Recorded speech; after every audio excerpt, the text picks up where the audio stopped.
औज़ुबिल्लाहिमिनश्शैतानिर्रजीम बिस्मिल्लाहिर्रहमानिर्रहीम। अस्सलाम वालेकुम स्टूडेंट्स। उम्मीद है कि आप सब ठीक ठाक होंगे। आज हम गुड बाय मिस्टर चिप्स, जिनको जेम्स हिल्टन ने लिखा है इस बुक को, इसके अंदर से हमने कुछ बातें ऐसी हैं जो कि बहुत ज़्यादा इंपॉर्टेंट हैं, हमने उनको वन बाय वन डिस्कस करना है। So we can say that we are going to discuss important points of consideration.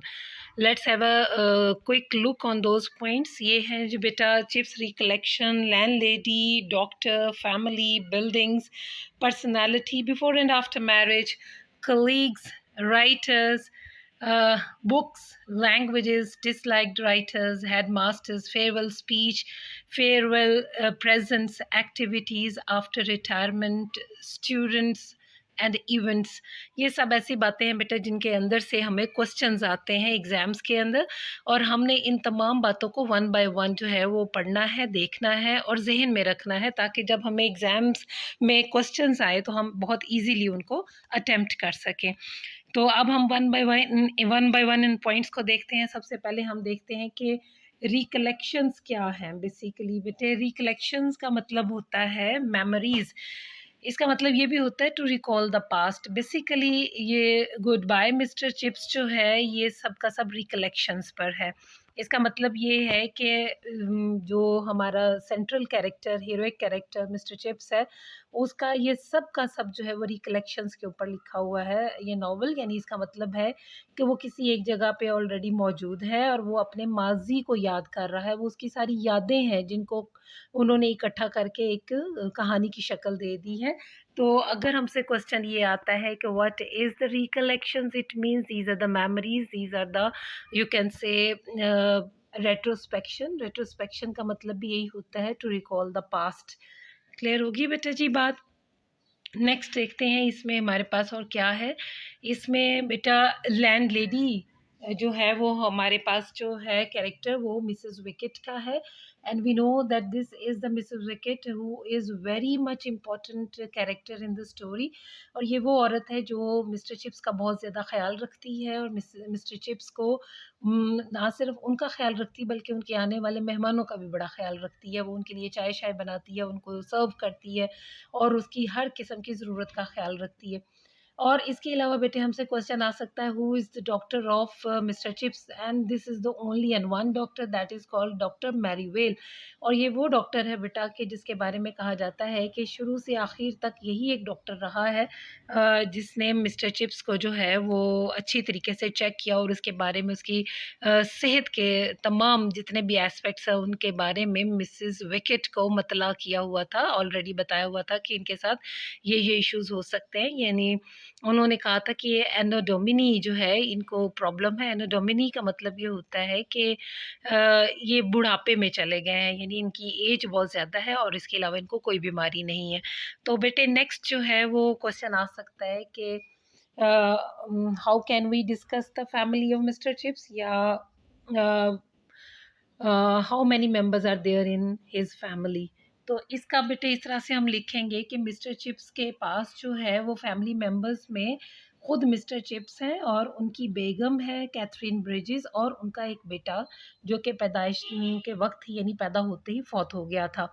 तो इसका मतलब है कि there are only 3 members in his family. One was mister Chips himself, another was his wife Katherine Bridges, and another was his son that was nameless. और ये पैदाइश के वक्त ही फौत हो गया था और साथ ही इनकी मिसेस की भी डेथ हो गई थी। और इनकी फैमिली जो थी वो सिर्फ 1 डेढ़ साल तक इनके पास रही। उसके बाद अगेन ये अलोन कैरेक्टर या लोनली कैरेक्टर हो गए थे हमारी इस पूरी स्टोरी में। नेक्स्ट बेटा हमारे पास क्वेश्चन आ सकता है कि how many buildings have been discussed in this novel with reference of chips.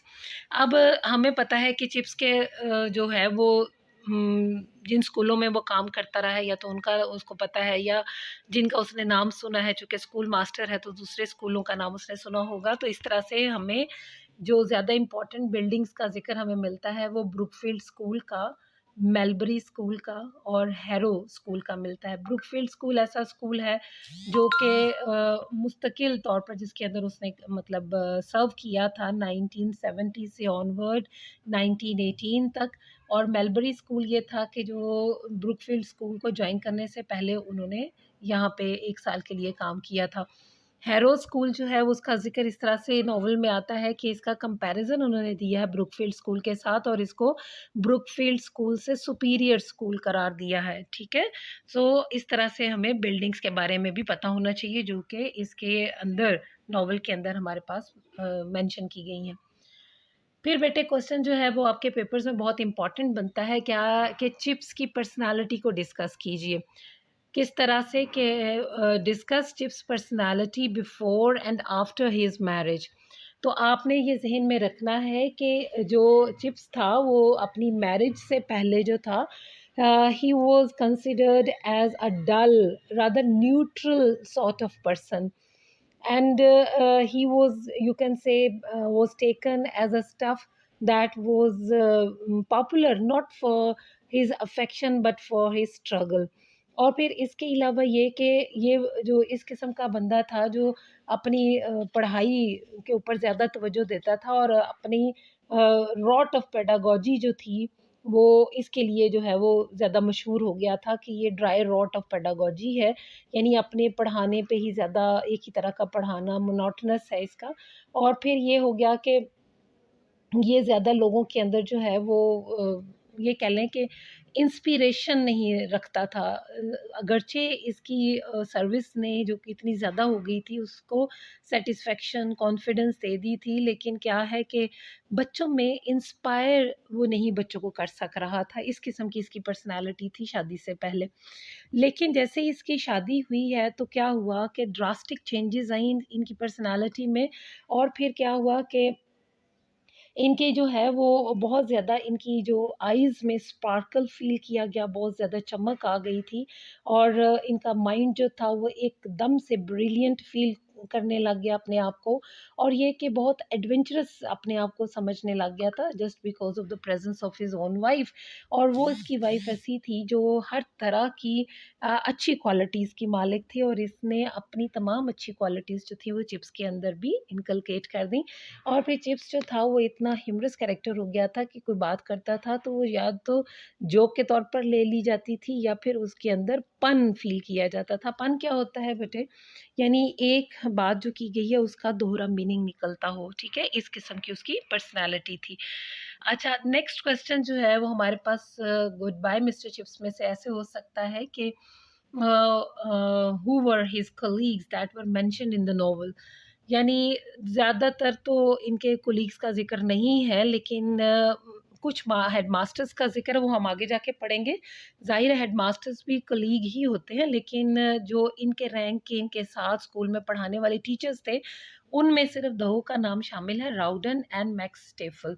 राउडन जो है बेटा ये चैप्टर नंबर 4 में इनका ज़िक्र है कि किस तरह से जो ये ग्रेट गेबल पे मिस्टर चिप्स के साथ छुट्टियाँ मनाने यानी लेक डिस्ट्रिक्ट गए थे और वहाँ पे फिर थोड़ा-सा इनका कोई फैमिली इश्यू हो गया था तो इन्हें वापस आना पड़ा था। और मैक्स स्टेफल जो है बेटे ये जर्मनी का रहने वाला बंदा है जो स्कूल मास्टर था और इसने थोड़े अरसे के लिए ब्रुकफील्ड स्कूल में भी काम किया था और इनके मिस्टर चिप्स के साथ बहुत अच्छे टर्म्स थे।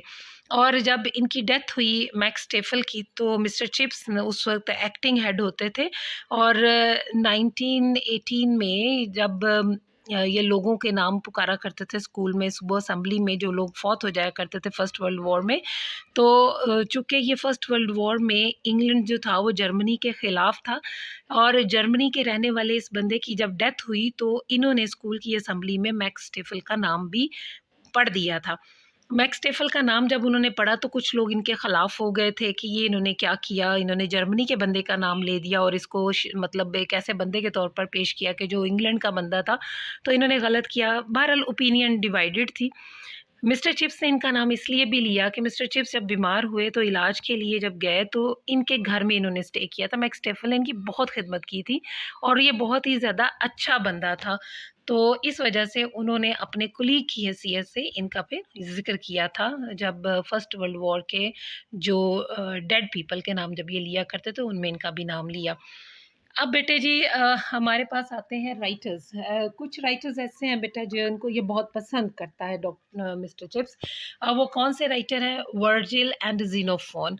और ये बेटे फिलोसोफर्स हैं जिनको ये पसंद करता है। आपने इनके नामों को याद कर लेना है। फिर कौन कौन सी बुक्स ये पढ़ा करता था? ज़्यादातर इनकी जो बुक शेल्फ पे पड़ी होती थी वो डॉक्टर थॉर्नडाइक और इंस्पेक्टर फ्रेंच, ये किताबें जो थीं वो ज़्यादा होती थी। क्लासिकल बुक्स को पढ़ा करता था ये।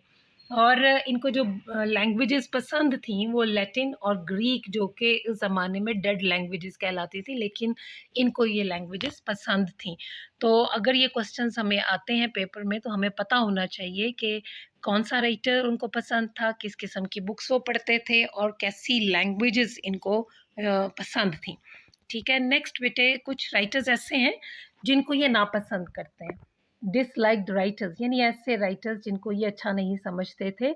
और ये चैप्टर नंबर 4 और 5 में ही आपको मिलता है ये सारा इनका ज़िक्र, जिसमें जब इनकी मुलाकात कैथरीन ब्रिजेस से होती है तो इनके आपस में जो व्यूज़ एक्सचेंज हैं तो उसमें वो फिर कुछ अपने व्यूज़ बताता है कि मुझे George Bernard Shaw, Ibsen, William Morris नहीं पसंद, जबकि यही वो राइटर्स हैं जिनको कैथरीन ब्रिजेस पसंद करती है। इनकी वजह क्या है? वजह ये है कि ये वो राइटर्स हैं जो विमेन राइट्स की बात करते हैं, यानी औरतों के हकूक़ की बात करते हैं। और चूँकि मिस्टर चिप्स थोड़े पुराने ख़यालात का बंदा है, इसलिए उनको ये राइटर्स पसंद नहीं है जो औरतों की आज़ादी या उनके हकूक़ की बात करते हैं।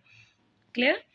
नेक्स्ट बेटे इसमें नॉवल के अंदर कौन-कौन से हेडमास्टर्स का ज़िक्र है, ये भी आपको क्वेश्चन आ सकता है। और आपको पता होना चाहिए किस हेडमास्टर के बाद कौन सा हेडमास्टर आया। तो इसकी मैं थोड़ी-सी आपको डिटेल बताऊँगी कि वेदर बाय वो हेडमास्टर था ब्रुकफील्ड स्कूल का। अब ये कीप इट इन माइंड कि जितने भी हेडमास्टर्स का ज़िक्र होगा, they are the headmasters of Brookfield public school. अब 1870 से हम बात शुरू करेंगे, इसलिए शुरू करेंगे क्योंकि हमारा जो सेंट्रल कैरेक्टर मिस्टर चिप्स है, उन्होंने 1870 में स्कूल को जॉइन किया था। इससे पहले इसकी क्या हिस्ट्री है, इसके कौन-कौन से हेडमास्टर आए हैं, हमें इनके बारे में इतना नहीं पता होगा। अब मिस्टर वेदरबाय जो हैं, ये कौन है? मिस्टर वेदरबाय ऐसा बंदा है बेटा कि जिन्होंने मिस्टर चिप्स का इंटरव्यू कंडक्ट किया था, यानी ये वो बंदा है जिन्होंने इनका इंटरव्यू लिया था। ठीक है?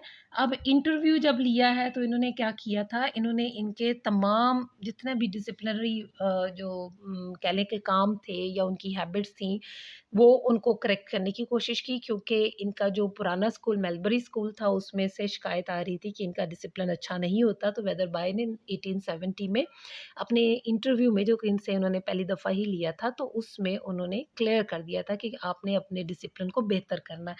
फिर 1870 में ही वेदरबाय की समर वेकेशन में डेथ हो जाती है, because he was an old man.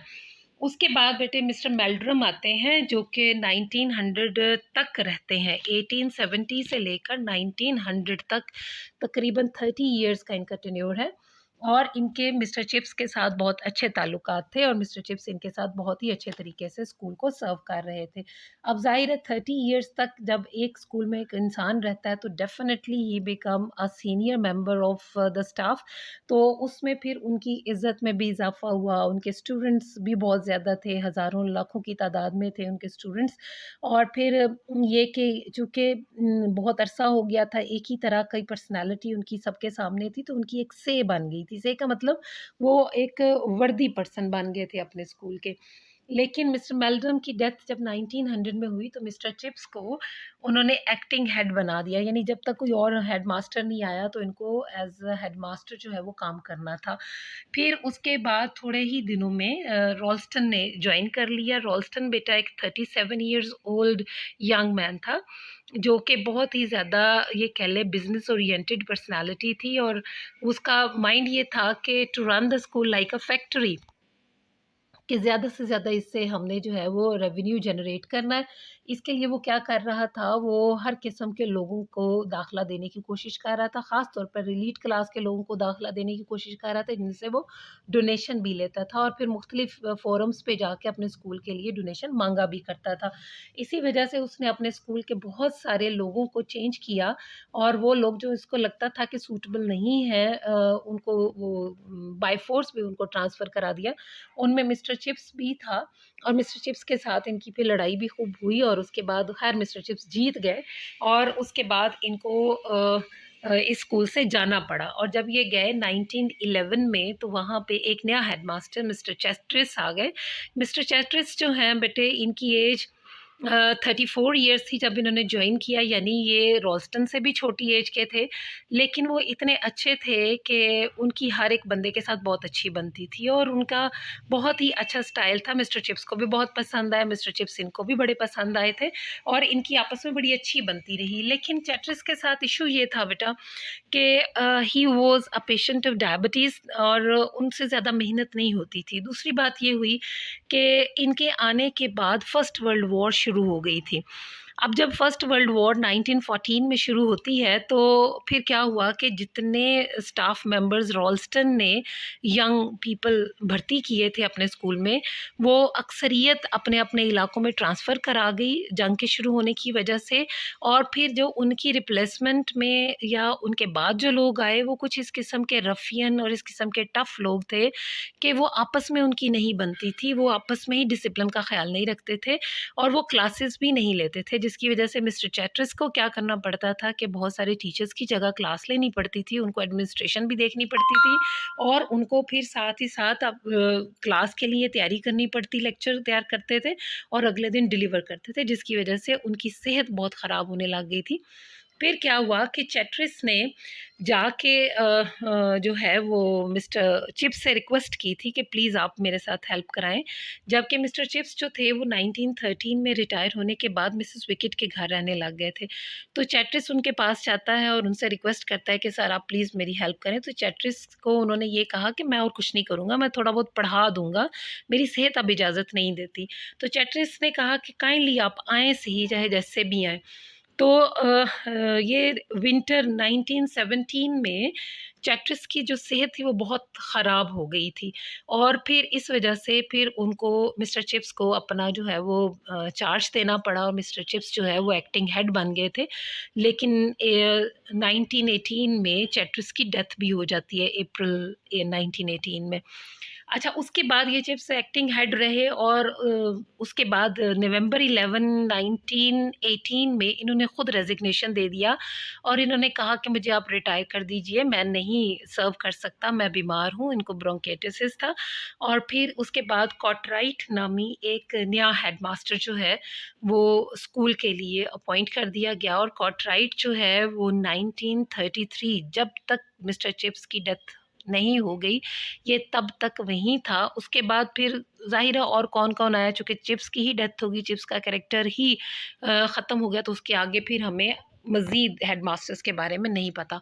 तो होपफुली आपको हेडमास्टर्स की सबकी जो है वो आइडिया हो गया होगा कि मिस्टर चिप्स के स्कूल में रहने के दौरान कौन-कौन सा हेडमास्टर कितने-कितने अरसे के लिए आया। तो आपको ये सब बातें ज़हन में रखनी है, किसी भी हेडमास्टर के बारे में आपसे क्वेश्चन हो सकता है पेपर में। नेक्स्ट बेटे, 1913 में जब इन्होंने फेयरवेल अपनी करा ली या ये कह लें कि इन्होंने अपनी रिटायरमेंट ले ली, तो फिर इनको फेयरवेल पार्टी दी गई और उस फेयरवेल पार्टी में इन्होंने एक बहुत ही खूबसूरत सी स्पीच डिलीवर की। आपका से ये क्वेश्चन हो सकता है कि डिस्क्राइब हिज फेयरवेल स्पीच, या ये भी आ सकता है कि what type of events he has recalled in his farewell speech. तो आपने अब उन चीज़ों को ज़हन में रखना है। अब ये देखिए कि पहले तो जो उन्होंने बातें की वो उनमें कुछ लैटिन कोटेशंस, जोक्स, इस किस्म की बातें थी कि बच्चे लोट-पोट हो रहे थे सुन-सुन के। फिर उन्होंने अपनी स्पीच में कहा कि मुझे याद पड़ता है किस तरह पहली दफ़ा बाइसिकल जब इंग्लैंड में आया तो लोग कैसे उसको ड्राइव करते थे। फिर उन्होंने ये भी बताया कि जब इलेक्ट्रिसिटी या गैस के नहीं होती थी तो किस तरह से एक लैम्प बॉय जो है वो सारे कॉरिडोर्स में स्कूल में फिरा करता था शाम में और जगह-जगह जो है वो लैंप को ऑन किया करता था। फिर उसके बाद उन्होंने बताया कि किस तरह से एक दफ़ा इंग्लैंड में जो है वो बड़ी ज़्यादा बर्फ़बारी हुई, हार्ड फ्रॉस्ट 7 वीक्स के लिए हुई कि चलना-फिरना मुहाल हो गया, कोई इधर-उधर नक़लो-हमल नहीं हो रही थी। तो इसको उन्होंने याद किया। फिर उन्होंने बताया कि जर्मन मीज़ल्स की एक वबा फूट गई थी। इस एपिडेमिक की वजह से बहुत सारी जगहों पे हॉस्पिटल्स अर्जेंटली जो है वो बनाए गए या ये कह लें कि आर्जी तौर पर उनको बनाया गया। उनमें से ब्रुकफील्ड स्कूल में भी बहुत ज़्यादा बेड्स लगाए गए थे जर्मन मीज़ल्स को कंट्रोल करने के लिए। तो उसके बाद बोनफायर का भी इन्होंने ज़िक्र किया कि मैं याद करता हूँ कि किस तरह से हमने बोनफायर का एक एहतमाम किया था, लेकिन वो पेविलियन के इतनी करीब थी कि उसको आग लग गई थी, और फिर ये कि किस तरह से मतलब उस आग को बुझाया गया। तो ये बड़ा मज़े का इवेंट उन्होंने डिस्कस किया था, बच्चे हंस रहे थे इसको सुन के। फिर उन्होंने अपनी तकरीर में बेटे एक कैरेक्टर मिसेस ब्रूल का ज़िक्र किया। ये इसके बारे में आपके पेपर्स में बहुत दफ़ा क्वेश्चंस आए हैं कि हु वाज़ मिसेस ब्रूल। तो मिसेस ब्रूल एक ऐसा कैरेक्टर है जो कि बज़ाहिर इस पूरे नॉवल में कहीं नहीं है, लेकिन उनकी फ़ोटो जो है वो टक शॉप में लगी हुई है। तो जब मिस्टर चिप्स उनका ज़िक्र करते हैं, वो भी उनका ऐसे ही ज़िक्र करते हैं कि वो जिनकी फ़ोटो अभी भी टक शॉप में लगी हुई है, वो यहाँ पे टक शॉप में काम करती रही हैं। फिर उनके एक अंकल ऑस्ट्रेलिया में रहते थे, जिन्होंने लेगेसी में इनके लिए बहुत ज़्यादा रकम छोड़ी थी, और फिर वो उसके बाद वहाँ शिफ्ट हो गई थी। इसका मतलब है मिसेस ब्रूल तो अब इस स्कूल का हिस्सा नहीं, लेकिन मिस्टर चिप्स उनको अपनी फेयरवेल स्पीच में याद करते हैं। उसके बाद बेटे उन्होंने अपने स्टूडेंट्स को बताया कि किस तरह से उनका दिल है कि वो रिटायरमेंट के बाद एक किताब लिखें, जिसका वो टाइटल भी खुद ही वहाँ सजेस्ट कर लेते हैं, memories of rod and lines.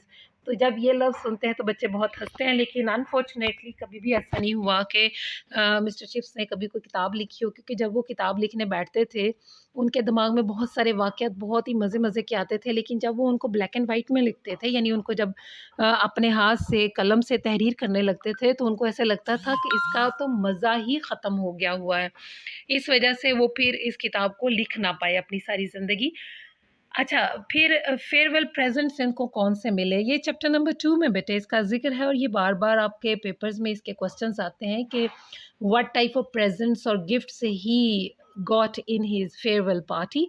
तो ये आपने ज़हन में रखना है, एक चेक था, एक राइटिंग डेस्क था और एक क्लॉक था। दीज़ आर द इसके अलावा उनको कोई और गिफ्ट नहीं मिला, तो आपने इनको अपने ज़हन में रखना है कि 3 ही प्रेज़ेंट्स उनको दिए गए थे। फिर जो उनकी जो रिटायरमेंट हो गई 1913 में, तो उसके बाद उनकी एक्टिविटीज़ कैसी रहीं उस फर्स्ट रिटायरमेंट के बाद। तो बेटा वो यहाँ पे आपने जहन में रखना है कि वो एक्टिविटीज़ हमने डिस्कस कैसे करनी है। कि पहली बात ये थी कि टुक रेजिडेंस एट मिसेस विकेट्स।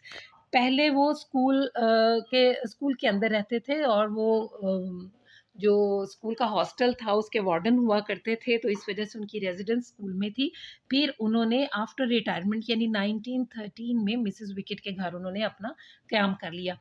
फिर उसके बाद अब वो अकेले थे, चूँकि वाइफ़ भी नहीं थी, बच्चे भी नहीं थे, तो क्या करते थे, had all the new boys to tea, यानी जो बच्चे नए एडमिशन लेते थे उनको वो अपने घर चाय पे बुलाया करते थे। ये बहुत ही खूबसूरत एक एक्टिविटी थी, जिससे इनका ताल्लुक स्कूल के बच्चों के साथ, इवन स्कूल के साथ जो है वो बरकरार रहा। फिर watched matches on the Brookfield ground, इसका मतलब है कि he was an active person even after his retirement.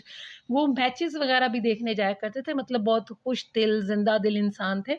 और उसके बाद once a term dined with the head and masters respectively, इसका मतलब है कि जो स्कूल का हेड मास्टर होता था या स्कूल के जो मास्टर्स होते थे, उनके साथ डिनर भी करते थे, खाना भी खाया करते थे। इसका मतलब ये है कि अपने आप को लाइव वायर रखने के लिए, अपने आप को इस स्कूल के साथ कनेक्शन में रखने के लिए, वो इन लोगों के साथ मुसलसल राब्ते में होते थे और बहुत ही मेहमान नवाज़ी करते थे। फिर उसके बाद उन्होंने और क्या काम करना शुरू कर दिया कि ब्रुकफील्ड की एक डायरेक्टरी निकला करती थी, उसकी एडिटिंग का काम शुरू कर दिया। यानी he was the editor of Brookfieldian directory. और उसके बाद फिर इन्होंने प्रेज़िडेंसी इख्तियार कर ली थी ओल्ड बॉयज़ क्लब की, यानी ये जो ओल्ड बॉयज़ क्लब था, इसकी उन्होंने प्रेज़िडेंसी इख्तियार कर ली। ओल्ड बॉयज़ क्लब का मतलब क्या है कि ब्रुकफील्ड स्कूल से पढ़ के जाने वाले जितने भी बच्चे थे, ओल्ड बॉयज़ यानी पुराने स्टूडेंट्स जो थे, उनका एक क्लब होता था, उनका सालाना एक डिनर होता था जिसमें गेट टुगेदर होती थी, और फिर बच्चे जो हैं वो अपने पुराने क्लास फेलोज़ के साथ, जो कि अब बहुत बड़ी-बड़ी जगहों पे पहुँच गए या बड़े मतलब उम्र के बड़े हो गए, लेकिन अपने क्लास फेलोज़ के साथ वो सालाना उस डिनर पर मिला करते थे, उसकी प्रेज़िडेंसी इन्होंने ले ली। तो ये एक्टिविटीज़ थी और भी हैं बेटा कि उन्होंने आर्टिकल्स लिखना शुरू कर दिए थे लैटिन कोटेशंस और जोक्स के साथ। It means he wrote articles, और इसका मतलब है ये लिटरेरी पर्सन था और अपनी इस लिटरेरी पर्सनालिटी को वो अपने आर्टिकल्स में जो है वो हाईलाइट किया करता था। फिर उसके बाद ये ज़्यादातर अखबार पढ़ा करते थे, टाइम्स, और हर सुबह इनका जो मामूल था कि उन्होंने सुबह उठ के टाइम्स अखबार पढ़ना है। और आपको पता है बेटे, it was an old newspaper at that time. और फिर उसके बाद ये डिटेक्टिव स्टोरीज़ पढ़ते थे। इनका इंटरेस्ट जो था वो लव स्टोरीज़ नहीं था, किसी किस्म की और इनकी इंटरेस्ट में नहीं था। डिटेक्टिव स्टोरीज़ होती थी कि किस तरह से वो जो है वो और जो है वो काम कर सकते हैं या और चीज़ें जो हैं वो ले सकते हैं, यानी वो सस्पेंस वाली स्टोरीज जो थे वो पढ़ा करते थे। ये एक्टिविटीज़ थी बेटे उनकी रिटायरमेंट के बाद। अब हैं उनके स्टूडेंट्स, किस किस्म के स्टूडेंट्स होते थे उनके, और क्या, और ये बात ज़हन में रखिएगा बेटा जी, बहुत सारे चैप्टर्स में बहुत सारे स्टूडेंट्स का जिक्र है। जिस जिस स्टूडेंट का जिक्र आएगा आपने उस स्टूडेंट की स्पेशलिटी को जहन में रखना है, इस वजह से कि यहाँ पे जो है उन्होंने बताना ये है, ये क्वेश्चन हमें इस किस्म का पूछा करते हैं कि हु वाज कोले, हु वाज ग्रेगसन, इस किस्म का जो है वो हमसे क्वेश्चन हो सकते हैं। तो हमने क्या करना है, हमने उनके बारे में बहुत अच्छे तरीके से पढ़ने की कोशिश करनी है। कोले बेटे एक कैरेक्टर था जो कि चैप्टर नंबर 1 में इसका जिक्र है। कोले जो है वो इस तरह से कि ये जनरेशन आफ्टर जनरेशन इस स्कूल में पढ़ते थे। इनकी 3 जनरेशन ने इसी स्कूल से पढ़ा है।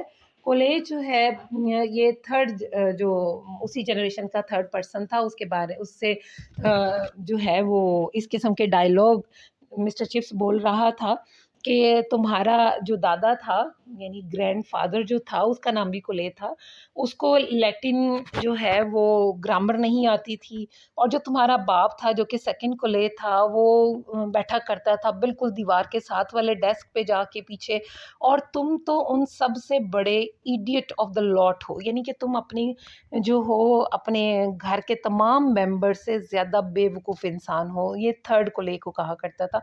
इस तरह से फिर जो है वो बहुत ज़्यादा जो है वो रोर ऑफ लॉफ्टर जो था वो उठा करता था क्लास में, क्योंकि जब पहले दिन इसने क्लास ली तो फर्स्ट कुले इसका स्टूडेंट था।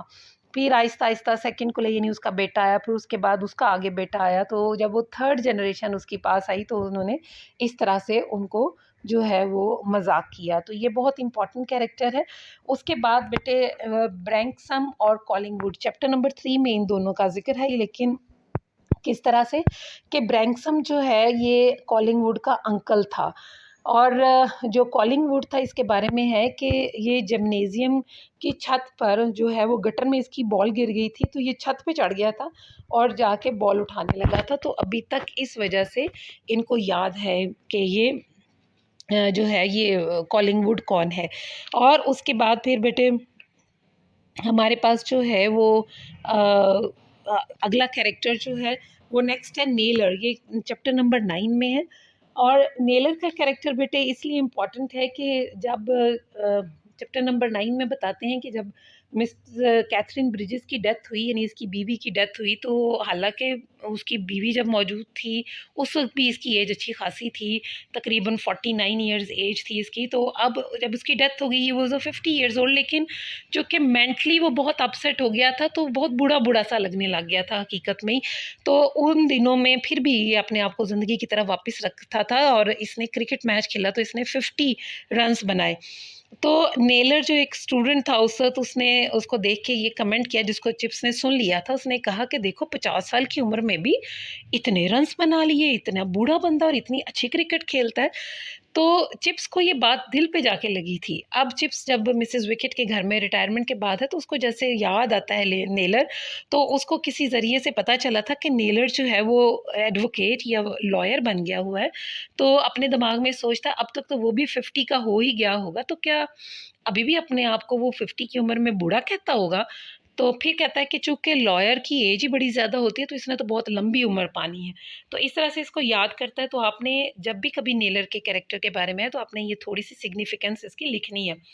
फिर बेटे क्रिक्स जो है वो क्रिकलेड और यंग रेजन का जिक्र है जो चैप्टर नंबर 10 में आते हैं।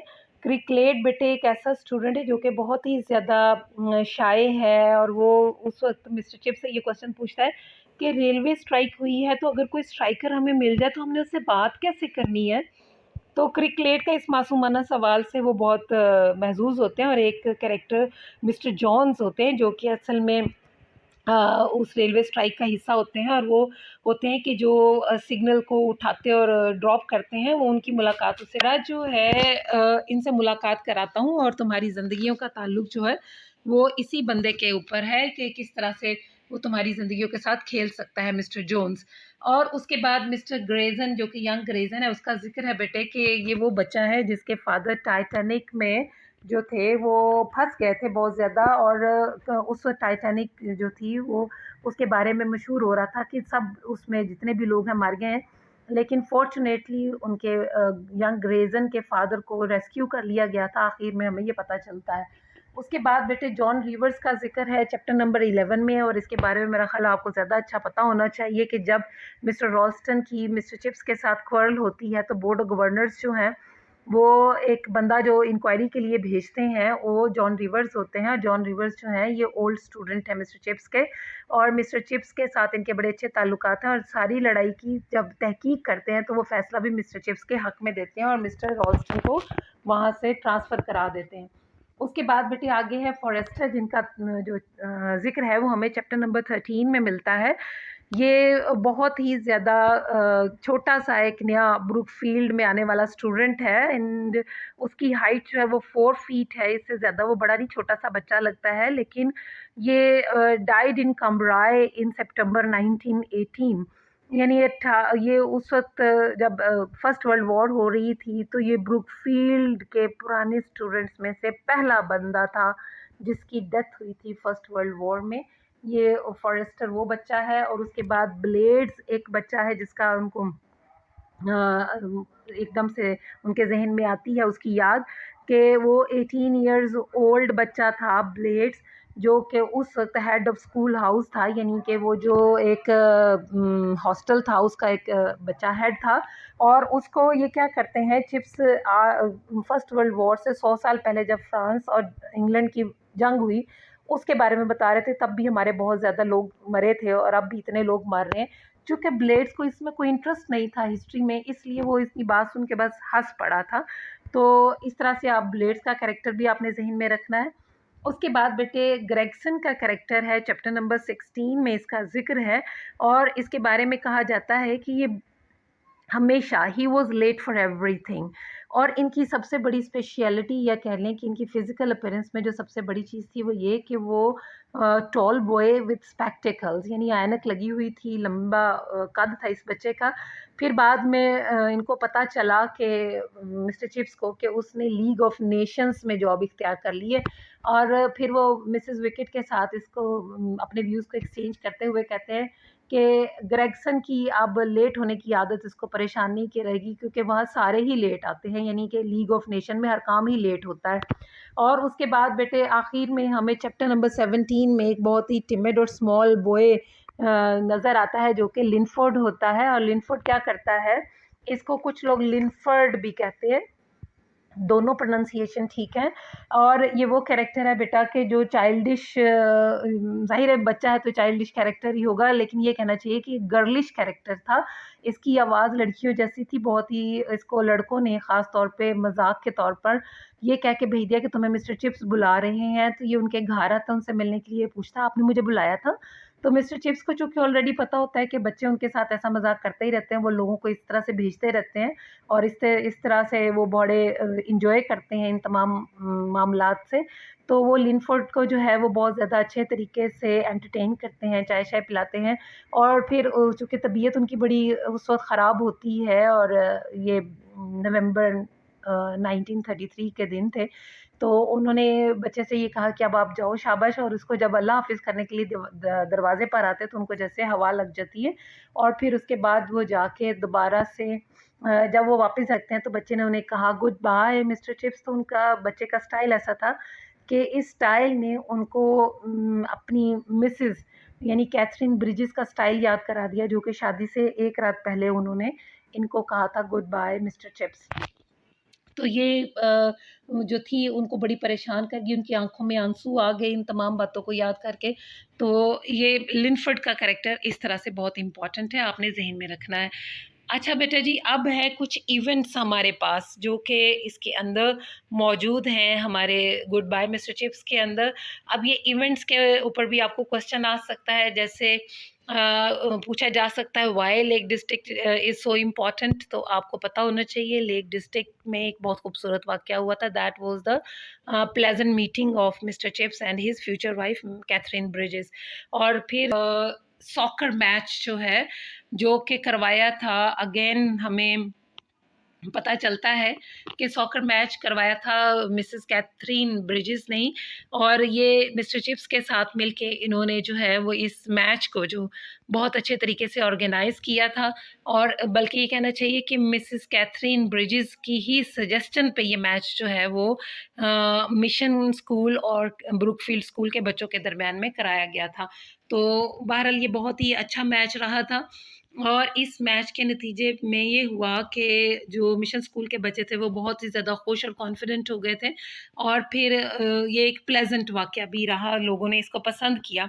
कैथरीन की फिर डेथ हुई, जो कि चैप्टर नंबर 8 में इसका ज़िक्र है कि किस तरह से चाइल्ड बर्थ में 1 अप्रैल 1898 में इनकी डेथ हो जाती है।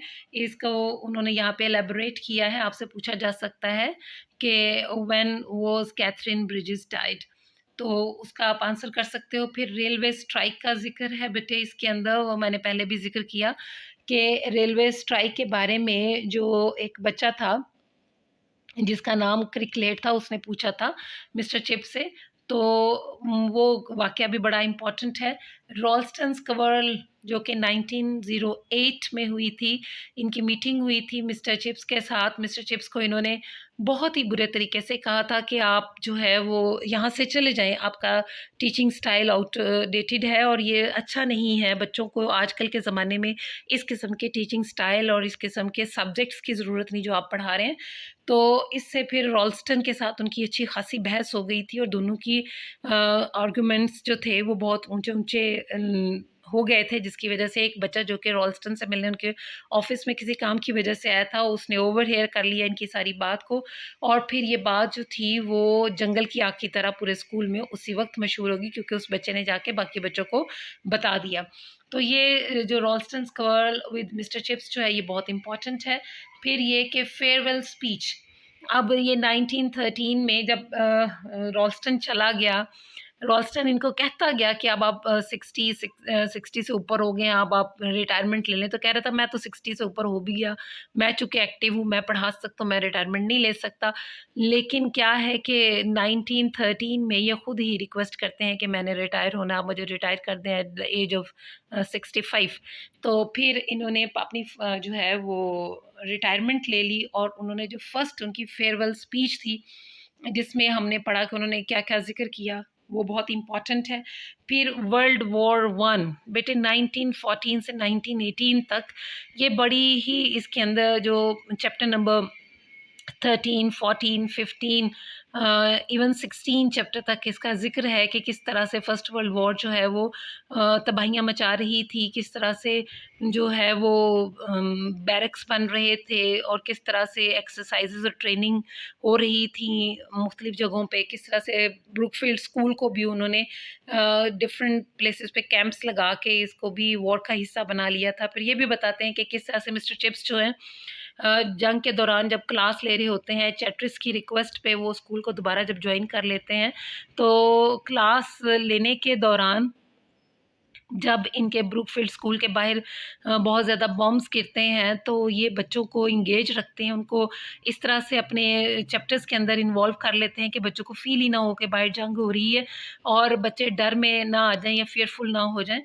तो इस तरह से फिर उन्होंने बताया कि किस तरह से ब्रुकफील्ड स्कूल के बाहर जो हैं, वो 9 बम गिराए गए थे, जिनमें से 5 ब्रुकफील्ड के पास गिरे थे। और उसके बाद फिर इनकी सेकंड रिटायरमेंट है नवंबर 11, 1918। ये इन्होंने अपनी सेकंड रिटायरमेंट ले ली थी चैट्रिस की डेथ के बाद। ये एक्टिंग हेड के तौर पे काम कर रहे थे। और फिर उसके बाद फिर जब ये बहुत ही ज़्यादा अपने आप को वीक फ़ील करने लग गए, बीमार रहने लग गए, सर्दी बहुत लगने लग गई थी, तो इन्होंने अपनी सेकंड रिटायरमेंट के लिए जो है वो ऐलान कर दिया था। इन्होंने अपना रेज़िग्नेशन जो है 11/19/18 को बोर्ड ऑफ गवर्नर्स को भेज दिया था। उसके बाद जनरल स्ट्राइक 1926 का ज़िक्र है कि किस तरह से ब्रुकफील्ड स्कूल ने इस जनरल स्ट्राइक में लोगों की हेल्प की, किस तरह से फूड स्टफ़ उनको भिजवाया, किस तरह से लोगों के लिए जो है वो हर तरह से हेल्पिंग हैंड रहे ब्रुकफील्डियंस। और उसके बाद चिप्सविल 1930, ये अगला वाक़या है बेटे कि 1930 में चिप्स ने अपनी विल यानी अपनी वसीयत भी लिखी। उन्होंने किस तरह से लिखी, उन्होंने कहा कि जो कुछ भी मेरे पास है, उनमें से कुछ हिस्सा उन्होंने मिशन के लिए और मिसेस विकेट के लिए अपनी लेगेसीज़ दे दी, और बाकी के जितना भी पैसा था उन्होंने entrance scholarship for the school students जो है वो उसके लिए मख्तस कर दिया। यानी ये 3 काम उन्होंने किए थे। कुछ रकम उन्होंने मिशन के लिए, मिशन स्कूल के लिए, कुछ रकम उन्होंने मिसेस विकेट के लिए छोड़ दी, और बाकी की रकम उन्होंने एंट्रेंस स्कॉलरशिप के तौर पर स्कूल को दे दी कि जब बच्चे दाखिला लेने आए तो उसके लिए इस रकम से फ़ायदा उठाया जाए। अच्छा, उसके बाद फिर लिनफर्ड का ज़िक्र है जो कि नवंबर 1933 में, हमने पहले भी इसका ज़िक्र पढ़ा, और ये बड़ा इम्पोर्टेंट कैरेक्टर इस तरह से हुआ कि इसके आने के बाद चिप्स जो हैं वो अपने माज़ी में इतने खो गए कि बाद में उठने के काबिल ना रहे। और दूसरी बात ये कि जब इसको अल्लाह हाफ़िज़ करने के लिए बाहर गए तो इनको हवा लग गई थी, जिसकी वजह से इनको ठंड बहुत ज़्यादा लगी और इनका जिस्म जो था वो मोशनलेस हो गया था। फिर चिप्स की डेथ जो है वो आखिरी चैप्टर में उसका डिस्कशन है कि किस तरह से चिप्स जो है वो जब बीमार हुए तो 4 लोग उनके आगे पीछे थे, मिस्टर डॉक्टर मैरीवेल, कॉर्टराइट, ओल्ड बफर्स और मिसेस विकेट। ये 4 लोग इनके आगे पीछे थे। कुछ लोग इनको कह रहे थे कि ये बेचारा इश्यूलेस मर गया, मरने वाला है, या ये बेचारा हमेशा इश्यूलेस रहा। तो इस बात को जब सुना उन्होंने तो एकदम से आँख खोल दी अपनी बेहोशी की हालत में और कहने लगी, किसने कहा है कि मैं बेऔलाद हूँ? और उन्होंने फिर बहुत ज़्यादा कोरस में जैसे लिस्ट आफ्टर लिस्ट जो स्टूडेंट्स के नेम जो हैं वो पुकारने शुरू कर दिए और कहने लगी, ये सब मेरे बच्चे हैं। फिर उन्होंने आँखें बंद कर ली और सो गए। तो अगले दिन फिर मिस्टर कॉर्टराइट जो कि इस स्कूल में आने वाले मिस्टर चिप्स की लाइफ के आखिरी हेडमास्टर थे कॉर्टराइट, उन्होंने फिर अगले दिन जो है वो स्कूल में अनाउंस किया कि अब मिस्टर चिप्स हमारे दरमियान में नहीं हैं। ये सारी बातें थी बेटा जी जो आपको समझ आनी चाहिए। नॉवल के अंदर इन्हीं से ज़्यादातर क्वेश्चंस बनते हैं, और फिर उम्मीद है कि आपको ये सारी बातें समझ आई होंगी, और अल्लाह ताला आपका हामी व नासिर। अल्लाह हाफ़िज़।